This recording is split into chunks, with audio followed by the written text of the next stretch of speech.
25 to 5 on a Friday afternoon, and you know what that means. It's almost time to go to the bottle shop. Luke Smith from Envision Financial, am I right? I'll race you there. I'll race you there on a Friday. Did you know that today is a very special day? Is it? It is World Champagne Day. Oh, So when we go to the bottle shop this afternoon, instead of the usual black label, we might have to lash out on some genuine French champagne. What do you reckon? I could have my arm twisted. Yes, I'm sure you could. I thought you were going to say it hasn't rained in 12-hour day, but No. Champagne Day. Right. Something different. There you go. I like it. Absolutely. I'm not against that. We're here to talk about money as usual, and of course you'll be popping the corks and celebrating once you get the benefit of all of this good advice you're about to hear today. Today we're talking about how and why to use an interest-only loan as opposed to a principal and interest loan. Now, we all get the difference, the principal and interest. You're paying off the loan as you make your instalments. With an interest-only loan, you're not paying it off, you're just paying the interest. But there's a few variations there, aren't there? Yeah, look, exactly. And I think I just want to debunk a couple of assumptions that I see regularly when people come into the office. Like any type of loan structure, you need to use the thing that is right for you. You need to start with your why and say, why am I using this type of loan? Or why would I use this type of loan? You can use principal and interest, and you can use interest only. So start with why, and then actually think to yourself, do I want to pay this thing off? Because if you do, principal and interest will achieve that. Believe it or not, interest only with an offset account will achieve that as well. And that's one of the first things I want to debunk here. People hear the word interest only and they go into this panicked sweat, but I want to pay it off. I want to get rid of the debt. And you can. Moving to interest only really is about saying, how much do I want to pay in relation to servicing the loan? And am I a good saver? And if your answer to that is no, then I think you should stick to principal and interest, because it will pay down the debt and you'll cover your costs over the time that you own a particular asset. If you are a good saver, interest only is a wonderful way of being able to manage your cash flow. And as we said last week, you want to fight rising interest rates and reduce your cash flow costs. Moving to an interest only loan structure will free up some cash flow, because the payment on an interest only loan is the interest component only, as opposed to principal and interest, which results in a bigger payment. Now, where you are a good saver, interest only is fantastic, because as the loan comes down, because the balance of your offset account is going up, the interest that you are incurring is falling. So it's a bit like a seesaw. Offset account money goes up, outstanding debt goes down. That means that the payment the bank requires is falling and falling and falling. But you're still paying the same instalment. Well, no, you're paying less. Oh, okay. Because they only charge you for what's outstanding. So I did a quick example here. $500,000 at an interest rate, I can't remember what interest rate I used, but $500,000, the payment was $28,500. At $400,000, it's $22,800. That's a $6,000 reduction in the interest that you pay, because you've saved $100,000 in your offset account. So if you're a great saver and you've got good, lumpy, chunky cash flow, interest only with an offset account is awesome, because you can fill up a debt very quickly. You can reduce the amount that you need to pay in relation to cash flow. If you are not a good saver and you just want to crawl along and plod along and do your thing, principal and interest is great. Okay. So you need to assess, what am I buying? What do I intend to do with the asset? Do I want to pay it off? And as we said before we came on the air, if you never need to pay it off, don't pay it off. And then if you die, sell the asset, clear the loan, and it's not your problem. Exactly. That's a great outcome. So you need to think about, why am I borrowing? What am I buying? And do I actually want to pay it off? Because in some instances, you may not want to, which is perfect with this type of loan structure. Yeah. Now, the idea of using an offset account to effectively pay off your interest-only loan might be a bit of a novelty to some people, but I guess technically speaking, you still have the loan for the full amount, but you've got this offset savings account. Correct. And the bank uses that to calculate, well, we will only charge you interest on the difference. Exactly. And so by the time you get to the point where you saved up in your offset account the same amount that you owe, you can just pay the whole thing out and it's done. Exactly, and that's exactly what I want to stress to people is, don't be frightened by the word interest only. Back in the day, like my parents' generation, offset accounts didn't exist. And if you had this type of loan, you never paid it down because you didn't have that offset functionality. Now you can have the best of both worlds and say, I'm going to reduce the commitment from a cash flow perspective. I can still maintain a debt on an asset, but if I can save or I have money from other areas, you can then put it in the offset account and pay down the outstanding loan. So as you said there, the bank says, you owe me $100,000, we'll work out the interest payment on that. Oh, you've put $50,000 in the offset account? Okay, we'll only charge you on that outstanding $50,000, which again, from a cash flow perspective, in the current environment, could add huge value to people's strategies and investments and maintaining a way of staying invested and holding your assets without having to sell them, but then not incurring the same cash flow expense as a traditional principal and interest loan, which can be advantageous. Now, there's a couple of other features to interest-only loans, and sometimes people might just assume that an interest-only loan is always a fixed rate. It's not always a fixed rate. Correct. And the other thing is, of course, people assume that interest-only loans are normally used for buying investment properties. Well, it doesn't have to be. No, but I think with the way that the banks are lending at the moment, it's a great way to have an asset that is outside of your primary residence. You speak to a lot of the brokers now, it's very hard to get an interest-only loan on your primary residence, if at all. Not saying it's not impossible, but in general terms, it's a lot harder than it used to be. So from an investment perspective, if you're going to buy an asset like a portfolio of shares, a unit, a house, anything that is going to be rented to generate income, a great way of reducing that interest cost, regardless of the asset, and to get the asset as neutrally geared as possible, where the rent that the asset generates covers the cost of holding it, which is the interest. You can then save into the offset account and have that flexibility of using the money, because it's an offset account. So you've still got access to all of the cash in that account. So if you did, in that example, have a $100,000 loan and you had $50,000 in the offset account, if the roof of your house was leaking, you can take from that offset account. So it's a great way to maintain a huge amount of flexibility where unforeseen expenses can pop up and you can still use money in that offset account. Now, if you draw out more, then you're going to pay more because you owe more. Yes. So it's not that interest only is better than principal and interest. We're not saying that at all. All I'm raising here is don't be frightened by interest only. Use it correctly to minimize your interest costs on an asset. Because if you are a good saver, you have good cash flow, or you have a lumpy cash flow where you were in the process of selling assets, or you have an inheritance, or you have wonderful business cash flow, parking some of that money against interest-only loans can be a great way to reduce your interest expense over the duration that you hold an asset. So use it for good, not for evil. And make sure that you understand that you can actually clear that debt and own an asset whilst having access to your money.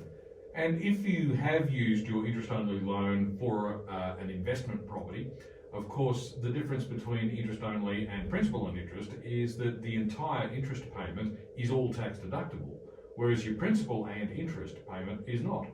That's right. The outstanding, that's correct. The outstanding amount on an interest-only loan is deductible because it isn't a principal component, and so the payment that goes on the principal side isn't either. So again, you need to structure something correctly to maximise both the cash flow and the tax efficiency of the debt. And that's generally why people have principal and interest home loans, because you're not claiming the interest on your primary residence. So it gives you the ability to know as well, can I fund this and over time the debt will come down. The other big thing to keep in mind is that it's a way of being able to build a portfolio and maintain different exposures from a diversification perspective. So again, managing that cash flow expense is important. Being able to pay down the debt is important. Using the offset account will be able to maximise the tax deductibility, but also then be able to build the asset base that you're using to either fund retirement, buy an asset, or improve an asset. If you're going to borrow to do some renovations and things like that, you know, managing your cash flow and having the right loan structure. And this is where a good broker comes in to play, because they will be able to understand the difference in the rates, the difference in the payments, and a big one there as well, big misconception or a fear that people have is the principal interest rate is less than the interest only rate. Okay, but you need to think, am I trying to manage my cash flow or am I trying to manage the rate? Because the two are completely different when you're looking at your why and the strategy that you're about to undertake. Because managing your cash flow may result in having a slightly higher interest rate, because interest only is a little bit higher than P&I. Yep. But again, if you're saving into that, you want to bring down the payment the bank is taking. If you have a principal and interest loan, no matter what you hurl into that offset account, the payment that they set when you start will remain the same. So that's not allowing you to control the payment over time. That's just controlling the rate, and people generally run to a lower rate thinking it's better when it may not service the purpose that you originally had. Unless, of course, when you have your principal and interest loan, it's a variable rate, in which case your payments could increase. Yeah, look, exactly right. That's exactly right. But if you're saving into an offset account with a principal and interest loan, unless you're recasting the loan, which was something that we spoke about last week, the minimum payment will be whatever the bank says it is, regardless of how much you've thrown into the offset account. Yeah, so this is really quite interesting, because this arrangement of having an interest-only loan alongside an offset account operates a lot like a redraw facility, except it's not the same thing. And it does have quite important differences. It does. And again, another big misconception is, offset account redraw, same. No, not same. Because if you've got an investment debt and you have a redraw facility and you pull some of the money out of that that redraw for a purpose that is not investment related, it can change the tax deductibility of the interest that you're incurring. With an offset account, the purpose of the initial borrowing doesn't change, but you still have full access to the money that's in that offset account. So that's another big misconception. Like, I can't pay off an interest only loan. Yes, you can with an offset. Offset account and redraw, same. No, they're very different. Be very careful, because when you go to lodge your tax and the accountant says, what did you pull that money out for? Oh, that was for my kids' school fees. That was for a car. That was for a horse. It's going to impact the tax deductibility of the outstanding debt on your investment asset. So be very careful. And again, that's where a good broker can add huge value, by explaining those things in conjunction with your accountant. Okay. So while everybody's individual circumstances are different, it does seem that, generally speaking, the offset arrangement may be preferable to a redraw arrangement. Yeah, look, I'm pro offset account because of the points that we've just made. You've got access to your capital. You can fill it up and take it out at any point, any time, and you haven't lost the ability to draw on your savings. So I've always been pro offset account, but I'm also pro flexibility, and that's ultimately what an offset account provides, whether it's on a principal and interest loan or an interest only loan. But in this example today of interest only, it has huge compounding benefit, because it'll reduce the payment that you incur, it'll give you access to your capital, it'll reduce the amount that the bank's going to take, and it will allow you to pay off the debt and have the lowest cash flow option possible, again, where you are a good saver. If you are not a good saver, an interest only account with an offset is not going to be right for you, because you'll never save enough to warrant paying the additional interest than you would with principal and interest option. So again, you've got to start with, do I need it? How does it work for me? Is it beneficial? And can I save at an accelerated rate to make using an offset account and an interest only loan appropriate for the duration that you may have for an asset? Because most interest only facilities will mature over 2, 3, 5 years, and then you'll drop back to a principal and interest payment anyway. So you need to be saving into that offset to future-proof your cash flow when the interest only period ends, and it converts to a principal and interest structure for the duration or the balance of the loan that you've taken out. On 2CC, I'm with Luke Smith from Envision Financial, and today we're talking about how and why to use an interest-only loan as opposed to a principal and interest loan. It's around about 11 minutes to 5. We'll be back with more in just a moment.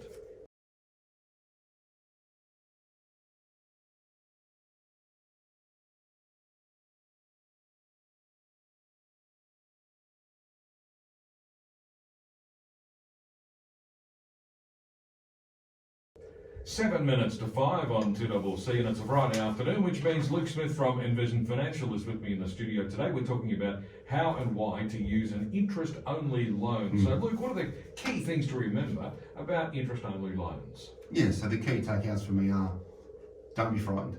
You can pay off an interest-only loan by using an offset account. big misconception, but I think that frees up a lot of people's cash flow because you may be able to reduce the interest cost or the payment that you're going to have to make every month while you hold an asset, which can be very beneficial. Use an interest-only loan to give yourself some breathing space. So if you have investment assets and interest rates are rising significantly, which we've seen, and they will continue to do after the recent inflation numbers that have come out already. Oh yeah. We're in for, Was it now 7.3? I think now's the inflation rate. It wouldn't surprise me if we see, again, don't be pessimistic, but 1% by January, if not sooner. Use interest only to lower the cash flow cost of holding your assets. Use an offset account over a redraw facility where that's available to you. Know what your period is in relation to your interest only time frame because it will revert to principal and interest. And make sure that you've got some money in an offset account to prepare yourself for when the interest only payment reverts to principal and interest because it will jump. And an interest only account is generally very good with people that have lumpy or strong savings capacities. If you can't fill up an offset account quickly, you won't realise the true cash flow benefit of paying down an asset and reducing what the bank is going to charge you.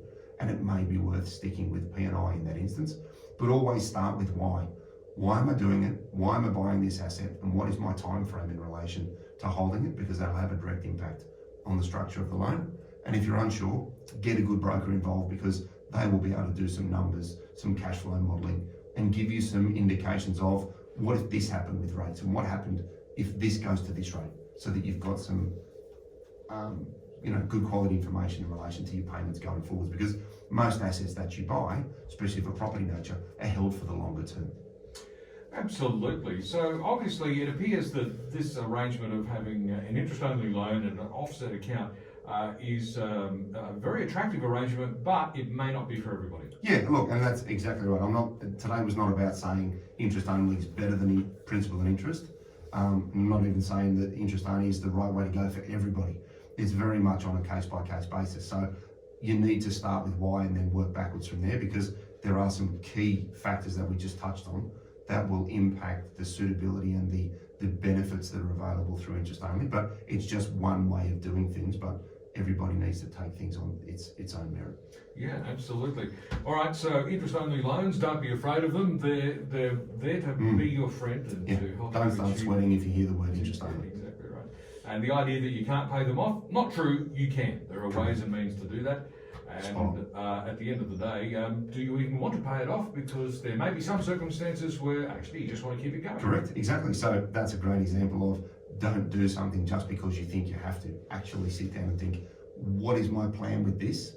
And does it suit me over the longer term? And the other big one is, if an interest only period ends and you're going to go to principal and interest, look to refinance it to another institution and start that again. You don't have to stay where you are and wear that principal and interest loan if it doesn't suit your why going forwards. Indeed. So Luke, where can listeners get more information? So 62604749, I think we've got some spots left in November. We've got envisionfinancial.com.au. We've got the website, we've got the podcast, The Strategy Stacker, Luke Talks Money on iTunes and Spotify. We've got the YouTube channel, Envision Financial Canberra. We've also now got some YouTube shorts for some little tidbits and the best parts of the show in 1 minute lots. TikTok, The Strategy Stacker, for the younger listeners and some of the older ones that are tech savvy.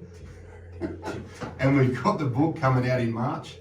We got the release date for that the other day. So Smart Money Strategy, Your Ultimate Guide to Financial Planning. That'll be on bookstores come March 2023. So sensational stuff. So once again, 62604749 is the number for Envision Financial and all of those other things. TikTok, you know that's run by the Chinese Communist Party, don't you? Yeah, but it's just something for the people. Something for the people. Something for the people. Thanks very much for coming in. No worries. We'll see you next week. Luke Smith from Envision Financial and all about interest-only loans. Luke will be back again at the same time next Friday, right here on 2CC. News is next.